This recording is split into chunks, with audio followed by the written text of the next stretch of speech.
ছাত্ৰ-ছাত্ৰীসকল তোমালোকে চাই আছা মোৰ ইউটিউব চেনেল শেয়াৰিং নলেজ গতিকে আজিৰ ভিডিঅ'ত মই নতুন এটা বিষয় আলোচনা কৰিম তোমালোকে সকলোৱে আকৌ আগৰ দৰে বহি কলম উলিয়াই মই কোৱা ইম্পৰ্টেন্ট পইণ্টবোৰ লিখি যাবা গতিকে বিষয়টো আলোচনা কৰাৰ আগতে তোমালোকে আগৰ ভিডিঅ'ত মই কৈ যোৱা কৃত প্ৰত্যয়ৰ নোটত তোমালোকে উদাহৰণটোত এইখিনিও যোগ কৰি থবা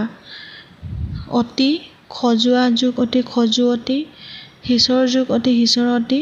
গতিকে হিচৰতিত কি প্ৰত্যয় যোগ হৈছে অতি প্ৰত্যয় ঠিক তেনেদৰে আৰু উঐ এই তিনিটা প্ৰত্যয়ৰ বিষয়ে লিখি ৰাখিবা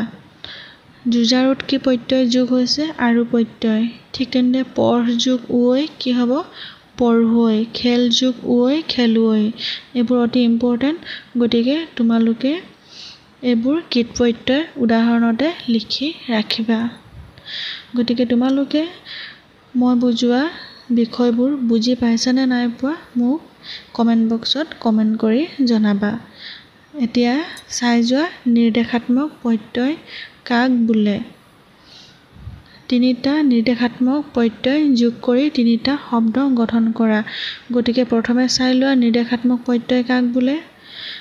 যিবিলাক প্ৰত্যয়ে বিশেষ্য বিশেষণ সৰ্বনাম বা সংখ্যাবাচক শব্দৰ পাছত বহি কোনো বস্তু বা প্ৰাণীৰ আকৃতি লিংগ পৰিমাণ আদি নিৰ্দেশ কৰে তেনেবোৰ প্ৰত্যয়কে নিৰ্দেশাত্মক প্ৰত্যয় বুলি কোৱা হয় এতিয়া তোমালোকে নিশ্চয় বুজি পালা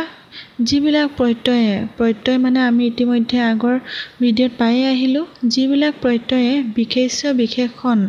বা সৰ্বনাম বা সংখ্যাবাচক শব্দৰ পাছত বহি কোনো বস্তু বা প্ৰাণীৰ আকৃতি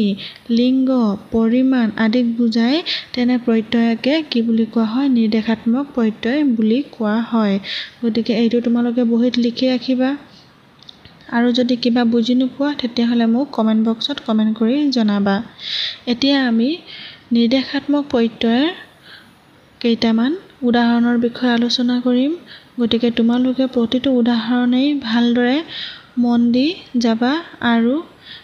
বহিত টুকি ৰাখিবা এইবোৰ অতি ইম্পৰ্টেন্ট গতিকে চাই যাবা এক নম্বৰটো চোৱা কণ কণী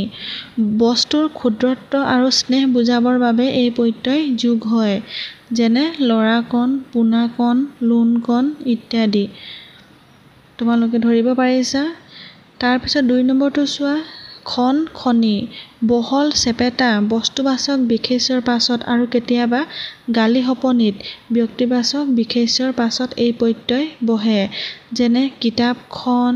পুথিখনি এইবোৰ মই প্ৰতিটো উদাহৰণে তোমালোকক পঢ়ি শুনোৱা নাই গতিকে তোমালোকে এইবোৰ বহিত কিন্তু লিখি ৰাখিবা তাৰপিছত 3 নম্বৰটো চোৱা গছ আৰু গছি দীঘল আৰু লেটু হেতু প্ৰকৃতিৰ বস্তুৰ পাছত এই প্ৰত্যয় বহে যেনে চাকি গছি বন্তি গছি জৰি গছ এইবোৰ আমি সচৰাচৰ ব্যৱহাৰ কৰিয়ে থাকো নহয়নে বাৰু সেইকাৰণে নিৰ্দেশাত্মক প্ৰত্যয়ৰ বিষয়ে তোমালোকে সহজতে বুজি পাবলৈ সক্ষম হবা তাৰপিছত 4 নম্বৰটো চোৱা গৰাকী সম্ভ্ৰমাৰ্থত পুৰুষ বা স্ত্ৰীবাচক বিশেষ্যৰ পাছত এই প্ৰত্যয় বহে গতিকে গৰাকীটো কিহৰ পাছত বহে সম্ভ্ৰমাৰ্থ পুৰুষ বা স্ত্ৰীবাচক বিশেষ্যৰ পাছত যেনে মানুহ গৰাকী পণ্ডিত গৰাকী দুগৰাকী কবি এইবোৰ তো ছটা ছটি দীঘল চেপেটা আৰু ডালি কৰি থোৱা বস্তুবাচক শব্দৰ পাছত এই প্ৰত্যয় বহে আমি সচৰাচৰ ব্যৱহাৰ কৰিয়ে থাকো পাত ছটা কামি ছটা ইত্যাদি এতিয়া 6 নম্বৰটো চোৱা জন জনা জনী ব্যক্তিবাচক সৰ্বনামৰ পাছত জন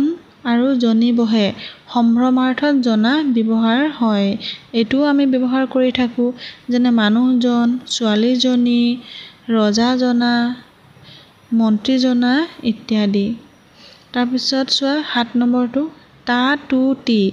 বিশেষ্য পদৰ পাছত তু সংখ্যাবাচক শব্দৰ পাছত তা আৰু উভয় ক্ষেত্ৰত ক্ষুদ্ৰত্ব বুজাবলৈ তি ব্যৱহাৰ কৰা হয় যেনে মানুহটো এশটা আমটো, লৰাটি এইবোৰ তোমালোকে নিশ্চয় বুজি পাইছা। তাৰপিছত 8 নম্বৰটো চোৱা, তাৰি মুঠা কৰি থোৱা দীঘল আৰু নিৰ্দেশক পদৰ পাছত বহে। এইটো আমি ব্যৱহাৰ কৰিয়ে থাকোঁ। চুলি তাৰি, বাঢ়নি তাঁৰ, এইটো ইয়াত চুলি তাঁৰটো ভুলকৈ দিয়া আছে।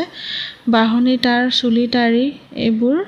হৈছে ইয়াত থকা তাঁৰ আৰু ইয়াত থকা তাৰিটো হৈছে কি নিৰ্দেশাত্মক প্ৰত্যয়। ঠিক তেনেদৰে এইটো ডাল, ডালি দীঘল ঘূৰণীয়া কঠিন প্ৰকৃতিৰ বস্তু নিৰ্দেশক পদৰ পাছত এই প্ৰত্যয় বহে, যেনে বাঁহডাল, লতা ডালি এইবোৰ। তাৰপিছত পাত দীঘল চেপেটা আৰু ঠেক প্ৰকৃতিৰ বস্তু নিৰ্দেশক পদৰ পাছত এই প্ৰত্যয় বহে, যেনে দুপাত, লৰাপাত ইত্যাদি। গতিকে তোমালোকে এইবোৰ নিশ্চয় বুজি পাইছা। নিৰ্দেশাত্মক প্ৰত্যয় কোনবোৰক কোৱা হয়। তাৰপিছত এইটো চোৱা, ফেৰা, ফেৰি দ্ৰব্যবাচক বিশেষ্যৰ পাছত কম পৰিমাণ বুজাবলৈ এই প্ৰত্যয় ব্যৱহাৰ কৰা হয়, যেনে লোণ ফেৰা, মৰম ফেৰি ইত্যাদি। তাৰপিছত এইটো পেৰাগ্ৰাফটো চোৱা, উল্লেখিত নিৰ্দেশাত্মক প্ৰত্যয়সমূহৰ উপৰি আন ভালেমান প্ৰত্যয় অসমীয়াত ব্যৱহৃত হৈছে, যেনে কি আখি, আখি এটা প্ৰত্যয়, নিৰ্দেশাত্মক প্ৰত্যয়, যেনে কল আখি। ঠিক তেনেদৰে কোচা, চুলি কোচা। তাৰপিছত চাম, এচাম, থোকা হ'লে কল থোকা, থোপা হ'লে ফুল থোপা এইবোৰ আমি ব্যৱহাৰ কৰি থকা অন্যান্য নিৰ্দেশাত্মক প্ৰত্যয়। গতিকে তোমালোকে এই সকলোবোৰ ভালদৰে পঢ়ি বুজি বহীত লিখি ল'বা। আৰু এইবোৰ আমি সচৰাচৰ ব্যৱহাৰ কৰিয়ে থাকোঁ, সেইকাৰণে তোমালোকে এইবোৰ বেছি সময় পঢ়িবলগীয়া নহ'ব। গতিকে তোমালোকে এবাৰেই পঢ়িবা, ভালদৰে মন দি পঢ়িবা। গতিকে ভিডিঅ'টো চাই কেনে পালা মোক জনাবা। আৰু যদি মোৰ চেনেলটোত নতুন আহিছা তেতিয়াহ'লে ছাবস্ক্ৰাইব কৰি ওচৰত থকা বেল বটনটোত ক্লিক কৰি থ'বা।